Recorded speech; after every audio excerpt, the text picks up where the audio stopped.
আপনারা এই দিকটা এগিয়ে যান, গাড়িটা এখানে দাঁড়ায়।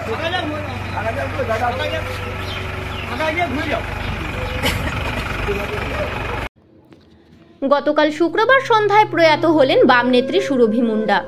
শিলিগুড়ির একটি বেসরকারি হাসপাতালে শেষ নিঃশ্বাস ত্যাগ করেন। মৃত্যুকালে তার বয়স হয়েছিল 57 বছর। 19 আগস্ট ক্ষুদিরাম পল্লীর নিজ বাড়িতে গুরুতর অসুস্থ হয়ে পড়েন এবং তারপর তাকে ইসলামপুর মহকুমা হাসপাতালে ভর্তি করা হয় এবং শারীরিক অবস্থা তার ক্রমশ অবনতি হলে শিলিগুড়ি স্থানান্তরিত করা হয়। সেখানে একটি বেসরকারি হাসপাতালে চিকিৎসাধীন ছিলেন তিনি। গত কয়েক বছর পূর্বে তার স্বামী বিষ্টু মুন্ডা কর্মরত অবস্থায় প্রয়াত হন। মৃত্যুকালে সুরভি মুন্ডার 2 পুত্র বর্তমান। সুরভি মুন্ডা সিপিআইএম ইসলামপুর 1 নং এরিয়া কমিটির সদস্যা, সারা ভারত গণতান্ত্রিক মহিলা সমিতির উত্তর দিনাজপুর জেলা কমিটির সদস্যা এবং আদিবাসী অধিকার মঞ্চের নেত্রী ও বস্তি উন্নয়ন সমিতির সংগঠক ও সারা ভারত গণতান্ত্রিক মহিলা সমিতির ইসলামপুর লোকাল সম্পাদিকার মতো গুরুত্বপূর্ণ পদের দায়িত্বভার সামলেছেন নেত্রী সুরভি মুন্ডা। সুরভি মুন্ডার পৈতৃক নিবাস দক্ষিণ দিনাজপুর জেলার বালুরঘাটের রঘুনাথপুরে।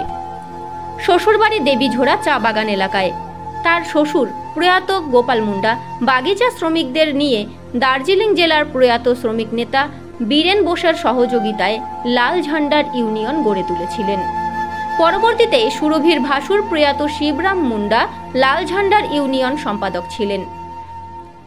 সুরভি মুন্ডা স্বামীর পথ ধরেই গণ আন্দোলনের সাথে যুক্ত হন এবং স্বল্প সময়ে সাধারণ মানুষের মধ্যে পরিচিতি লাভ করেন।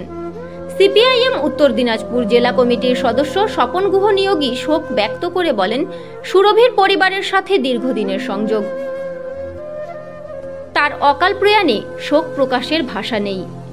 গভীর শোক জ্ঞাপন করছি এবং শোক সন্তপ্ত 2 পুত্র, পরিবারের সদস্যদের ও সহযোদ্ধাদের প্রতি গভীর সমবেদনা জানাই। Bureau report, live news.